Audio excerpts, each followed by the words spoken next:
역사상 매우 대조적인 인생을 산 두 사상가가 있는데요. 한 사람은 자기가 자신이 가르친 대로 비슷하게 살아낸 사람이 있고, 한 사람은 자기가 가르쳤지만 정반대의 삶을 산 사람이 있습니다. 임마누엘 칸트는 그리스도인이 아니지만요, 기독교적인 사상을 갖고 산 사람이었어요. 기독교적인 철학, 기독교적인 메시지가 너무나 중요했기 때문에 나도 이렇게 삶을 살았으면 좋겠다라고 표대를 정하고 달려간 사람입니다. 그러니까 자기 자신도 엄격하게 도덕의 기준을 정하고 도덕적인 삶을 살았다는 이 말씀입니다. 도덕주의자죠. 자, 어느 날 제자 한 사람이 칸트에게 와서 이런 질문을 합니다. 선생님께서는 이 땅에 살면서 가장 큰 어려움이 있었다고 한다면 어떤 어려움입니까? 그렇게 물으니까 그는 솔직하게 이렇게 말했습니다. 내가 도덕을 가르치고 도덕 철학을 가르쳤지만, 강론하고 있지만 내 속에는 그 가르치는 것과 정반대로 살고 싶은 유혹이 있다네. 그렇지만 내 인생은 그렇게 사는 것이 내가 가르친 바를 실행하는 교실과 같다라고 말했습니다. 칸트가 시공간을 초월해서 우리에게 존경의 인물이 된 이유는 무엇일까요? 그렇습니다. 그는 자기가 가르친 바대로 실행하고 싶어하는 그런 애씀이 있었던 사람이죠. 가르치는 바를 실행하려고 노력했기 때문입니다. 그러나 지식을 지식으로 담아둔 인간이 아니라 내가 가르치면서 내가 배운 바를 그 진리대로 한번 살아보려고 하는 애씀이 있었다는 것이죠. 그에 반해서 칼 마르크스라고 하는 인류 역사상 가장 파괴적인 영향을 끼친 한 사상가입니다. 그의 철학의 핵심은 나는 노동자 계층에 대한 애정에서 출발했습니다. 폴 존슨이 쓴 벌거벗은 지식인들이라는 책을 읽어보면 아이러니컬하게도 칼 마르크스는 언제나 노동자보다는 중산층 사람들과 가까이 지내기를 원했어요. 그리고 노동자를 무시하는 사람이었다고 합니다. 또한 그의 전생애 동안 단 한 명의 진실한 노동자 친구도 찾아볼 수가 없었다고 말합니다.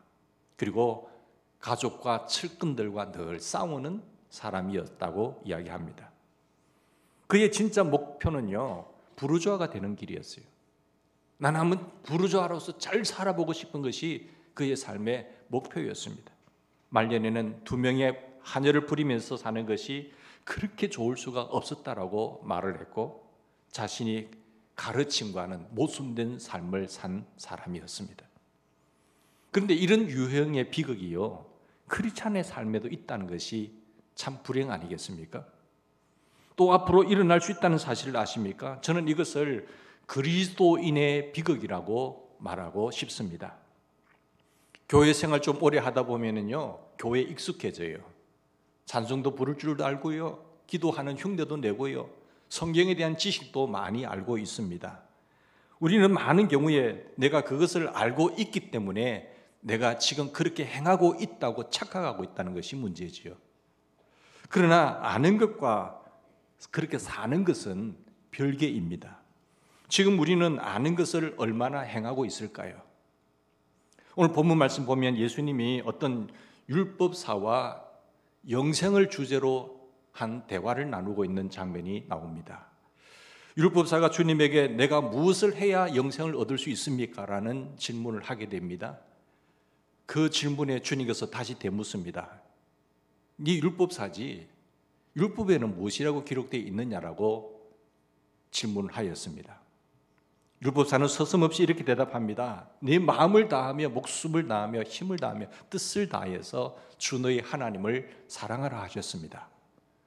또한 네 이웃을 네 자신과 같이 사랑하라고 기록되어 있습니다. 그는 이미 대답을 알고 질문했지요. 그러니까 이렇게 멋있는 대답을 했지 않습니까? 그래, 맞아. 네 대답이 맞아. 오라. 네 답이 정답이라고 말하면서 주님께서 하신 말씀은 뭔가 하면 그대로 행하라고 말씀하셨습니다. 그러나 율법사는 교훈을 얻기 위해서 말을 시작한 것이 아니라 논쟁을 하기 위해서 말을 걸었거든요. 계속 말꼬리를 붙들었습니다. 그러면 주님, 선생님이시여 내 이웃이 누굽니까? 라는 질문을 합니다. 이 질문에 답하고 이웃 사랑의 질문의 그 의미와 그리고 행동의 사례를 한번 입증해 주기 위해서 주님께서 말씀한 비유가 뭔가 하면 오늘 본문에 기록된 대로 선한 사마리아인의 비유를 들고 있습니다. 자, 이 비유에 나타난 진정한 참 사랑의 의미가 무엇일까요? 우리가 사랑한다고 이야기를 하면서 그 사랑의 의미를 오늘도 한번 다시 내 가슴에 새기면서 사랑을 실천하는 우리의 삶이 되기를 바랍니다. 12월 달은 참 예수님이 오신 달이고 따뜻한 크리스마스입니다. 기쁨이 충만하지요. 그러나 여기에도 삶의 생명이 없고 희망이 없고 좌절해 있는 사람들을 한번 둘러볼 수 있는 그런 삶이 되었기를 바랍니다. 우리 교회의 비전은 참 제자가 되어서 예수님의 제자가 되어서 세상을 변화시키는 교회예요. 너희 착한 행실을 보고 모든 사람이 너희 착한 행실을 보고 하나님 아버지 앞에 영광을 돌리라고 하는 세상을 변화시켜 나가는 공동체가 우리 대연제일교회입니다. 여러분, 사랑이란 게 무엇입니까? 첫째로 사랑은 자신을 열 줄 아는 것입니다. 사랑은 자신을 열고 자신을 공개하는 것입니다. 그러므로 나를 닫고 살면 사랑은 어려워집니다. 요즘 시대가 어떤 시대죠? 다 자기를 차단하고 있습니다. 이 스마트폰 여기에 다 들어있기 때문에 그와 노는 거죠. 사람들과 소통의 시간이 점점 줄어드는 시대라고 말을 합니다. 자신을 닫고 사는 사람에게는요, 이웃의 얼굴이 보이지 않습니다. 이웃의 느낌이 전혀 오지 않습니다. 이웃의 신음소리가 나에겐 들리지 않습니다. 여러분, 보고 듣고 이래야 감정이 오고 가지 않습니까? 어느 정신과 의사가 그의 에세이에서 현대인들의 절반 이상은 자폐증 경향을 갖고 있다고 말을 하고 있습니다. 이것은 처절할 만큼 자기 중심으로 사는 현대인의 모습을 한 표현의 한 부분이에요. 그러니까 학자들은 이 세대를 가리켜서 자폐 중심 세대, 자폐증 환자들 삶은 자기 중심의 삶을 살아가고 있다고 말을 하고 있죠. 그래서 확실히 현대인들에게는 자폐증 경향이 있습니다. 심각한 병이에요. 자폐증은 외부와의 모든 접촉을 다 끊습니다. 자기 자신과만의 대화를 갖게 되고 자기만의 세계 속에 파묻혀서 자기만 생각하고 주위에 대한 어떠한 관심도 없어요. 주위에 무슨 사고가 터지든지 어떤 일이 펼쳐지든지 관심이 없고 주의를 기울이지 않습니다. 그리고 타인과의 대화 능력을 상실한 채 자기 자신만의 세계 속에 몰입하는 병이 자폐증입니다. 저는 사마리아인의 비유에 나타난 이 제사장과 레위인에게 이 자폐증 경향이 있다고 생각되어집니다. 그들은 강도를 만났어요. 17길을 향하는 사람, 강도를 만나서 17길을 가는 데에 쓰러져 있고 신음하는 소리를 보고 듣습니다. 그런데 그것을 무시해요. 나 보기 싫어. 저기 나 시간이 걸려. 나 일이 바빠요. 그러면서 지나쳐버려요. 어쩌면 그들은 보지 않기를 원했고 듣지 않기를 원했던 것 같습니다. 여기서 우리는 도피증, 자폐증 성향을 볼 수가 있죠. 사랑하려면 먼저 눈을 마주쳐야 되고 그 사람의 소리를 들어야 내 마음의 움직임이 있습니다. 그걸 보지 않고 듣지 않는데 어떻게 마음이 감동이 되겠습니까? 상대의 감정을 느끼려면 내가 보아야 되고 소리를 들어봐야 되는 것입니다. 그러기 위해서는 먼저 내 자신을 열어야 돼요. 내 자신을 열고 그 사람에게로 다가가야 되는 것이고 그 사람의 소리가 무슨 소리인지 그 사람의 어떤 상황인지를 우리는 볼 수 있어야 됩니다. 먼저 나를 보여주고 내 마음을 열고 상대방을 소리를 들을 수 있는 사람, 그것이 치유의 시작이고 사랑의 시작이라는 말씀이죠. 우리가 스스로 열어 보이는 것만큼 우리는 건강해집니다. 그리고 사랑할 수 있습니다. 우리 주변에는 사회적으로 상당히 존경을 받으면서 많이 배웠고 또 특권을 누리는 사람들이면서도 사랑을 배우는 일에는 실패한 사람들이 얼마나 많습니까? 자, 이렇게 특권을 누리면서 많이 배우고 고위층에 있는 사람들이 사랑할 줄만 안다고 한다면 세상은 완전히 바뀌겠죠. 제사장이나 레위인처럼 사회 지도층으로 다른 사람을 가르치고 존경받는 입장에 있지만 정작 자기 자신은 사랑을 배우지 못한 사람들이 얼마나 많습니까? 그 자리에서 더 없는 자를 착취하려고 빼앗으려고 애쓰는 사람들이 참 많습니다. 본문에 나오는 선한 사마리아 사람은요, 사회적으로는 열등한 사람이에요. 유대인의 입장에서 볼 때는 저들은 이방인들과 피가 섞인 더러운 개 같은 자식들이라고 이야기했어요. 그래서 상종도 하지 않았어요. 그러니까 이 사마리아 사는 이 사람은요, 얼마나 살기가 힘들었겠습니까? 이방인의 피가 섞였다는 이유로 사마리아 사람들은 사람 취급받지도 못하면서 살아가는 이때에, 그러나 우리 예수님은 이 비유에서 천대받는 사마리아 사람이 강도 만나서 쓰러져 신음하고 있는 사람을 돌볼 수 있는, 그리고 사랑할 수 있는 마음이 있었다라고 이야기를 합니다. 본문은 사마리아 사람이 사랑을 실천하는 모습을 잘 보여주고 있다고 말하고 있잖아요. 여러분 33절 한번 보실까요? 33절 보시면 어떤 사마리아인의 여행 중에 그가 거기에 이르러서 그를 보고 불쌍히 여겼잖아요. 제사장이라고 하고 그리고 레위인이라고 하는 사람은요, 그 상황을 보고 부담이 될까 봐 가버렸어요. 불쌍히 여기지도 않았어요. 여기 보면 그를 보고라는 말은 그에게 이웃을 볼 수 있는 눈이 열려 있는 사람이에요. 그냥 나는 지나칠 수도 있잖아요. 꼭 굳이 내가 그것에 신경을 쓸 이유가 뭐가 있겠습니까? 근데 이 사마리아 사람은요, 그를 보고 또 불쌍히 여기라는 말을 보면 그의 가슴이 열려 있는 사람이에요. 아, 어떨까? 얼마나 힘들까? 얼마나 고통스러울까? 그 마음이 전해지는 사람이에요. 공감하고 있잖아요. 34절 보세요. 그래서 어떻게 하죠? 여기까지 오면 감정이 동하면 불쌍히 여겨서 가까이 가게 됩니다. 이 가까이 가서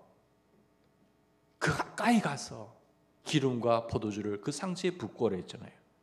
그러니까 그의 발이 묶여 있지 않잖아요. 그에게로 다가갔잖아요. 그리고 불쌍한 사람, 마땅히 사랑해야 할 사람을 향해서 달려가는 움직임이 있는 사람이었어요. 그의 손 보십시오. 손 역시 묶여 있지 않습니다. 포도주와 붓고 상처에 거의 바르게 되는, 그의 손은 자기를 가꾸는 데만 바쁜 손이 아니었고요, 이웃을 섬기는 손이었어요. 우리 주변 애들 보면은 그저 이렇게 긍휼을 베푸는 사람들 있잖아요. 사랑을 베푸는 사람들 손길이 있잖아요. 이 손들이 복된 손이에요. 이 발걸음이 복된 발이란 것이에요. 호주머니도 열려 있잖아요. 꽁꽁 내 호주머니를 닫고 있는 인생이 아니라 정말로 비참하고 상처받고 힘든 사람에게 호주머니를 열 수 있는 이 사랑의 손. 여러분 정말 사랑하기를 원하세요? 그러면 먼저 자기 존재를 개방하셔야 됩니다. 내 존재를 개방하고 이웃을 볼 수 있어야 되고 이웃의 소리를 들을 수 있어야 됩니다. 손을 열고 가슴을 열고 마음을 열 줄 알아야 됩니다. 자신을 여는 사람만이 다른 사람을 사랑할 수 있다는 것이죠. 사랑이란 자기 자신을 여는 것이기 때문에 그렇습니다. 자신을 열 줄 모르는 사람은 사랑한다는 말을 꺼내서는 안 된다는 거예요.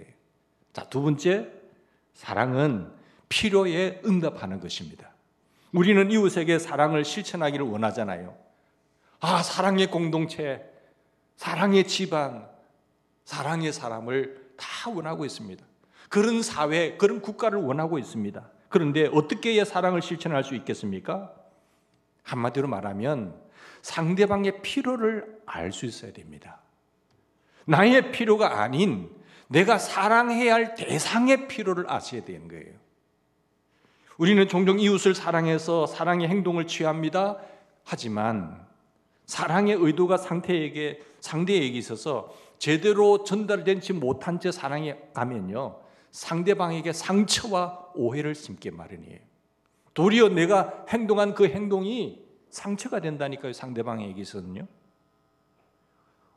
왜 그랬을까? 가장 중요한 원인은 사랑하려고 하는 마음은 있었는데 사랑하는 방식을 몰랐기 때문에 그렇습니다. 다시 말해서 상대방의 처지에서 그를 섬기고 돕지 못하고 내 방식과 내 생각과 내 뜻대로 움직이기 때문에 도리어 그것이 상대에게는 상처가 된다는 것이죠. 정말 이웃을 사랑하기를 원한다고 한다면 사랑의 행동을 취하기 전에 먼저 물어야 됩니다. 사랑을 어떻게 하는, 당신이 필요한 것이 무엇입니까? 어떻게 해주기를 원하세요? 물으셔야 된다는 것이죠. 이렇게 할 때 우리는 상대방의 자리에 서서 상대방의 유익을 구하는 진정한 사랑을 할 수 있습니다. 본문에 나타난 사마리아 사람 보세요. 사랑을 표현할 줄 알았던 사람이었습니다. 물론 마음에 가슴에 두고 있었지만 그 방법에 있어서도 상대의 필요를 아는 사람이에요. 34절 보실까요? 그래서 가까이 갑니다. 도움이 필요하면 나에게 오라고 하지 않았어? 그렇게 말하지 않고 그가 스스로 다가갔습니다. 그리고 상처를 사메어 주었습니다. 그 말로부터 말만 하지 않았고 전도부터 하지 않았습니다. 그의 상처를 사매는 일부터 했다는 말씀이죠. 사랑의 교감이 있어야 전도를 하더라도 전도가 먹혀 들어가는 거예요. 내가 상대방의 사랑의 교감이 없는 상태에서 어떠한 말을 한들 이런 기에 들어가지 않습니다.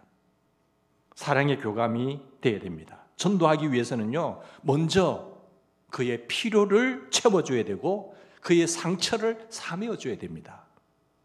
사랑을 교감하는 일부터 해야 전도의 문이 열리게 되어 있습니다.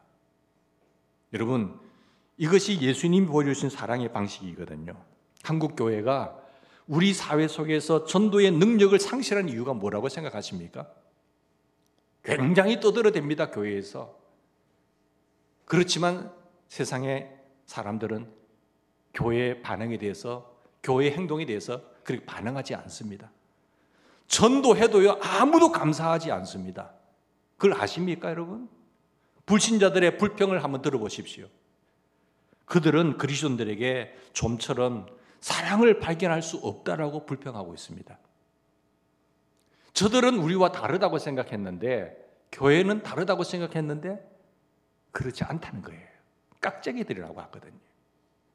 좀 더 제대로 가격만 주면 되는데 더 안 얹어줄지언정 그거 깎으려고, 조금 그렇게 힘들어 생활하고 있는 사람들 좀 더 깎으려고 하기 때문에 학을 띠는 겁니다. 여러분, 전도는 말로 하는 것이 아니라 이미지입니다. 먼저 그들의 마음의 문을 열 수 있는 행동과 모습이 나타나야 된다는 것이죠. 건강한 교회 성장의 중요한 요소, NCD에 보면 우리 어디 했지만 전도할 때 필요 중심적 전도가 있어요. 그러니까 왜 전도면 전도지 교회 성장의 많은 요소 가운데 필요 중심적 전도라고 이야기했을까요? 여러분, 그것은요, 필요를 공급할 줄 아는 전도가 되어야 된다는 겁니다. 전도 대상자들의 상대에 필요한 응답하는 전도가 우리 시대의 새로운 전도 방법이 되어야 된다는 거예요. 그냥 이 전도진 나눠준다고 되는 것이 절대 아닙니다. 관계가 형성돼야 되고, 관계가 형성된 상태에서 서로 교감이 형성돼야 되고, 사랑의 교감 속에서 마음의 문이 열릴 때에 복음을 받아들이게 된다는 것입니다. 상대방의 자리에서 그를 바라보고 상대방이 편안해하는 방법으로 사랑하는 법을 우리가 익혀야 된다는 것이죠. 여러분, 강도 만난 자를 돕는 이 사마리아 사람의 이야기를 들려준 후에 예수님께서 마지막으로 율법사에게 이런 질문을 합니다. 네 생각에는 이 세 사람 중에 누가 강도 만난 자의 이웃이냐고 묻습니다. 여러분, 지금 여러분의 주변에 사람들이 많이 있지요? 그런데 누가 진정 여러분의 이웃일까요? 예? 저의 전화 목록에는 많은 사람이 있어요. 그런데 누가 진정 여러분의 이웃입니까? 여기서 주님이 질문했을 때에 율법사가 이야기를 합니다. 주님의 질문에 자비를 베푼 자는이다라고 이야기를 해요. 여러분, 36절 보실까요? 주님의 질문에 37절은 뭐라고 말합니까? 자비를 베푼 자는, 잘 알고 있잖아요. 그러니까 주님께서 거기에 무슨 말씀을 하시는가 하면 다시 가서 너도 이와 같이 하라는 거예요. 행동인 거예요. 예수님의 말씀의 전부는요, 다 청종하고 알지만 복 있는 사람은 누가 복을 받느냐? 순종하는 사람입니다. 이같이 행하면 이 모든 복이 네게 이 말이라고 하셨어요. 너 많이 알고 있네, 참 훌륭하네, 100점 맞았네가 아니고요, 내가 아는 것을 하나님의 말씀으로 받고 순종하는 것, 청종하고 순종하면 이 복이 다 네게 있으리라 하셨어요. 주님의 이 핵심적인 말씀도요, 사랑의 진정한 의미는 상대방의 필요를 알고 그 자비를 베푸는 겁니다. 세 번째, 사랑은 책임질 줄 아는 것입니다. 오늘 우리 사회는 한국 교회에 아주 매우 냉소적인 반응을 보이지 않습니까? 느끼세요? 교회의 숫자는 늘지만 한다지만은 심지어 이제는 교회 숫자도 줄고 있습니다. 급급하게 하강하고 있어요. 여러 가지 원인이 있어요, 여러분. 여러 가지 원인이 있죠. 왜 소상공인들이 안 된다고 아우성칩니까? 시대의 변화를 못 읽습니다. 요즘 백화점, 큰 대형마트 곧 문 닫을 것 아니겠어요? 다 아이쇼핑하고 백화점 보고 구매는 어디서 하죠? 인터넷으로 하는 거예요. 그래서 쿠팡이 올라가는 거예요. 나이 드신 층은 아직 그것이 안 되기 때문에 그것 해서 지금 뭐 시장에서는 돌아갈지 모르지만 다 밥 먹는 것 외에는 다 문 닫습니다. 심지어 밥 먹는 것도 뭐합니까? 배달하잖아요. 기술의 변화, 문화의 변화, 시대의 변화를 읽으셔야 되는 거죠. 그러면 교회는, 여러분, 이 변화를 못 읽고 옛날에 우리 이렇게 해서 그거 따라가면요, 안 된다는 것이죠. 여러분, 사랑은요, 책임을 질 줄 아는 것이어야 됩니다. 사랑은 여러분 가장 중요한 원인은 그리스도인의 사랑을 실천하지 않는다는 겁니다. 사랑은 이야기는 많이 하지요. 그냥 모르는 거 덮어준다는 거예요, 사랑이. 그게 사랑인가요? 아닙니다. 사랑은 무례히 향하지도 않고요, 오래 참고 인내하고요, 성내지도 않고요. 사랑은요, 진리와 함께 기뻐하는 거예요. 불의를 괜히 덮어준다고요? 용서해준다고요? 회개도 하지 않는데요? 그게 사랑 아닙니다. 그러면 자녀들 다 버리잖아요. 회초리를 들 때는 회초리를 들어야 되는 겁니다. 그래야 그 자녀가 반듯하게 자란다는 것이. 교회 가면 다 덮어준대. 사랑을 잘못 알고 있기 때문에 그렇다니까요. 사랑은요, 책임을 질 줄 알아야 돼요. 왜 우리에게 사랑은 이 사회에 정당하게 평가되지 못하고 있을까요? 어쩌면 우리의 사랑의 방식이 잘못되었기 때문 아니겠어요? 행여 우리 사랑에 말할 때 일회용 전도지로 떨쳐버려요. 일회용 전도 선전 정도에 그치고 있는 것은 아닐까 하는 생각을 합니다. 오늘 본문에 나오는 사마리아 사람의 사랑은 결코 일회용 자선이 아니란 걸 알 수 있잖아요. 여러분, 사마리아 사람은 강도 만나 쓰러진 사람에게 달려가서 상처를 사며 주었습니다. 그리고 응급처치를 한 거잖아요. 그의 자선 행위가 아니잖아요.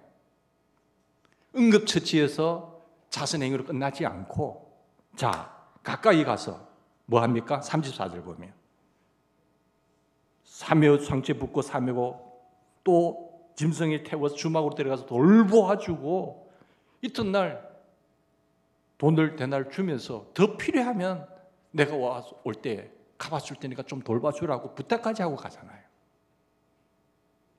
응급처치만으로 끝나지 않습니다. 일회용으로 끝나지 않아요. 그는 책임질 줄 아는 사랑을 한 것입니다. 사랑은, 우리가 베푸는 사랑은 거기까지 나아가야 된다는 것이죠. 뭘 하나 하면 제가 제일 싫어하는 사람은요, 자기 기분 따라 움직이는 사람 제일 싫어요. 그러니까 일을 맡겨놓고 안심을 할 수가 없어요. 제일 훌륭하고 멋있는 사람은 지속적인 사람입니다. 변함이 없는 사람이에요. 이 사람이 일을 딱 맡겨놓으면 끝까지 가는 거예요. 왜 힘든 일이 없고 내 감정이 기분 나쁜 일이 왜 없을까요? 그러나 그걸 주님께서 나를 위해서 맡기셨다고 믿고 견뎌내는 거예요. 근데 자기 기분 따라 오늘 이랬다가 기분 나쁘면 치워버리고. 교회에 막 어떻게 해야지 불안해서 되겠습니까, 그거? 여러분, 회사도 마찬가지예요. 회사도 끝까지 성실하게 중심을 잡고 가는 사람이에요. 자기 기분 따라 그 기분 어떻게 다 맞출 수 있을까요? 그죠? 내가 기분에 따라서 책임질 일도 기분 나빠서 책임 안 져. 그러나 신실하고 믿음의 사람은요, 주님이 나를 믿고 맡기셨다고 한다면 환경이 힘들고 어려워도 예수 견뎌냅니다. 책임을 지는 겁니다. 이게 신실한 사람이고 사랑을 아는 사람이죠. 로마서 12장에 묵상하면서 믿음의 분량대로 지혜롭게 생각하라 라는 말씀이 있더라고요. 예언이면 믿음의 분수대로 하고, 그러니까 믿음의 분량, 믿음의 분수만큼 하라고 하시는 말씀. 예수님의 산상수훈에 보면 무슨 말씀이 있어요? 누구든지 너로 억지로 오리를 가게 하거든 심리까지 함께 가라고 했어요. 물론 목표는 심리예요. 그렇지만 나 지금 오리까지 못 갈다. 가자고 하면은 가줘라는 거예요. 근데 이걸 볼 때, 야, 저 사람 왜 저리 못할까? 이렇게 말하지 말고 믿음의 분량, 믿음의 분수. 아, 저 사람은 지금 내가 할 수 있는 것은 2리밖에 못 가겠구나. 저 사람은 3리까지 가는 사람이구나. 자기 믿음의 분량만큼이라도 하시길 바랍니다. 예. 지금은 2리까지밖에 못 가지만은, 지금은 3리까지밖에 못 가지만 5리까지 갈 수 있는 힘을 주실 거예요. 목표는 어디요? 10리까지 가라는 거예요. 그게 내 믿음의 분량을, 믿음의 분수를 키워나가는 것이라고 볼 수 있기 때문이죠. 우리가 믿음의 분량만큼이라도 최선을 다해서 사랑하고 전도할 수 있다고 한다면 이 세상이 얼마나 달라지겠습니까? 모두가 다 와서 교회에서 뭐 받겠다고 하기 때문에 불신자들이 우리를 보고 엉뚱한 소리를 하는 겁니다. 다시 한번 강조하지만 우리의 사랑이 결코 일회용이 되어서는 안 된다는 거예요. 선전용이 되어서는 안 됩니다. 우리의 사랑은 지속적이어야 됩니다. 변하지 마세요. 지속적으로 신실하게 충성되게 그 삶의 자리를 지켜나가는 믿음의 사람이 되기를 바랍니다. 지속적으로 사랑하면 그것이 우리의 몸의 뼈에서 점점 더 큰 사랑의 표현이 될 줄로 믿습니다. 왜냐하면 사랑은 나눌수록 풍성해지기 때문입니다. 축복은요, 나눌수록 더 큰 복이 내게 들어오기 때문이죠. 어떤 사업가가 여유가 생겨서 저 산장에 별장을 짓고 살려고 했습니다. 그런데 무엇이든지 다 중요한 것은 좋은 집도 있어야 되지만 물이 중요하잖아요. 그런데 물을 팔 재간이 없으니까 땅을 잘 보는 어떤 노인에게 부탁을 해서 땅을 팠는데 그곳에서 물이 샘솟았다고 하는 거예요. 그는 거기에 펌프를 설치했습니다. 노인은 말하기를 거기에 펌프를 달아주면서 매일 조금씩이라도 매일 펌프질을 하셔야 됩니다. 당부했어요.